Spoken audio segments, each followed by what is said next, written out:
Hello friends, welcome back to MNS love literature YouTube channel. ನಾನು ನಿಮ್ಮ ಪ್ರೀತಿಯ ಮಾನಸ ಸಾಕ್ಷಿ. ಇವತ್ತಿನ ವಿಷಯ ವೆರಿ ಇಂಟ್ರೆಸ್ಟೆಡ್.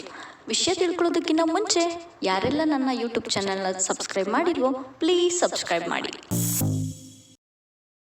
ಕರ್ನಾಟಕ ಸರ್ಕಾರದ ಪರವಾಗಿ ಕರ್ನಾಟಕ ಚಲನಚಿತ್ರ ಅಕಾಡೆಮಿ ಮತ್ತು ಮಾಹಿತಿ ಹಾಗೂ ಸಾರ್ವಜನಿಕ ಸಂಪರ್ಕ ಇಲಾಖೆ ಬೆಂಗಳೂರು 17ನೇ ಅಂತಾರಾಷ್ಟ್ರೀಯ ಚಲನಚಿತ್ರೋತ್ಸವ ನ್ಯಾಷನಲ್ ಫಿಲಂ ಫೆಸ್ಟಿವಲ್ ಜನವರಿ 29ರಿಂದ ಫೆಬ್ರವರಿ 6, 2026ರವರೆಗೆ ನಡೆಯಲಾಗಿತ್ತು. ಚಲನಚಿತ್ರೋತ್ಸವನ ಅಂದರೆ ಏನು ಅಂತ ಕೆಲವರ ತಲೆಯಲ್ಲಿ ಓಡ್ತಾ ಇರ್ಬೋದು. ಅದ್ರ ವಿಷಯದ ಬಗ್ಗೆ ನಾನು ನಿಮಗೆ ತಿಳಿಸ್ಕೊಡ್ತೀನಿ. ಕರ್ನಾಟಕದ ರಾಜಧಾನಿ ಬೆಂಗಳೂರು. ಕರ್ನಾಟಕದ ಅದ್ಭುತ ಪರಂಪರೆ ಮತ್ತು ಸಾಹಿತ್ಯ, ಲಲಿತ ಕಲೆಗಳು, ಸಂಗೀತ ಮತ್ತು ಸಿನಿಮಾ ಕ್ಷೇತ್ರಗಳಲ್ಲಿ ರಾಜ್ಯದ ಸಾಧನೆಯನ್ನು ಗುರುತಿಸುತ್ತದೆ. ಅದ್ಭುತವಾದ ಆಚರಣೆ ಎಂದರೆ ಚಲನಚಿತ್ರೋತ್ಸವ. ಎಲ್ಲ ಕಲೆಗಳಿಗೂ ಕಲಾವಿದರಿಗೂ ಗೌರವಿಸುವ ಬಹುದೊಡ್ಡ ವೇದಿಕೆ ಇದಾಗಿದೆ. ಈ 2026ರ ಚಲನಚಿತ್ರೋತ್ಸವದಲ್ಲಿ 200ಕ್ಕೂ ಹೆಚ್ಚು ಚಲನಚಿತ್ರವನ್ನು ಅಂದರೆ ಕನ್ನಡ ಸಿನಿಮಾಗಳು, ಅದರಂತೆ ಬೇರೆ ಬೇರೆ ಭಾಷೆಯಲ್ಲಿನ ಸಿನಿಮಾಗಳನ್ನು ಪ್ರದರ್ಶಿಸಲಾಗಿತ್ತು.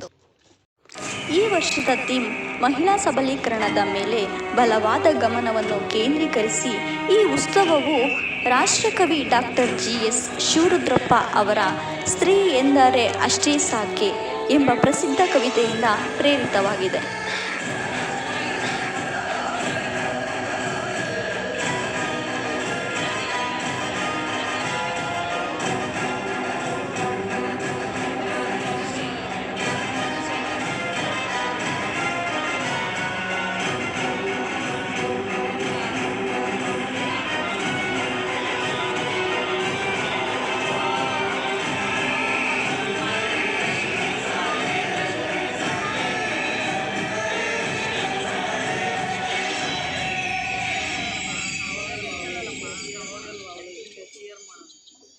ಸ್ತ್ರೀ ಎಂದರೆ ಅಷ್ಟೇ ಸಾಕೆ.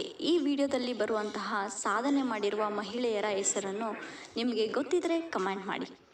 ನಾನು ಕೂಡ 17ನೇ ಅಂತಾರಾಷ್ಟ್ರೀಯ ಚಲನಚಿತ್ರೋತ್ಸವದಲ್ಲಿ ಭಾಗಿಯಾಗಿದ್ದೆ. ಯಾರೆಲ್ಲ ಭಾಗಿಯಾಗಿದ್ದರು, ನಾನು ಯಾವ ಸಿನಿಮಾಗಳನ್ನು ನೋಡಿದೆ, ಯಾವ ಭಾಷೆಯ ಸಿನಿಮಾಗಳನ್ನು ನೋಡಿದೆ, ಯಾವ ಸೆಲೆಬ್ರಿಟಿನ ಮೀಟ್ ಮಾಡಿದೆ ಅನ್ನೋದನ್ನು ನೆಕ್ಸ್ಟ್ ವಿಡಿಯೋದಲ್ಲಿ ತಿಳಿಸ್ಕೊಡ್ತೀನಿ. ಅಲ್ಲಿವರೆಗೂ ನೋಡ್ತಾ ಇರಿ MNS love literature YouTube channel. ನಾನು ನಿಮ್ಮ ಪ್ರೀತಿಯ ಮಾನಸ ಸಾಕ್ಷಿ.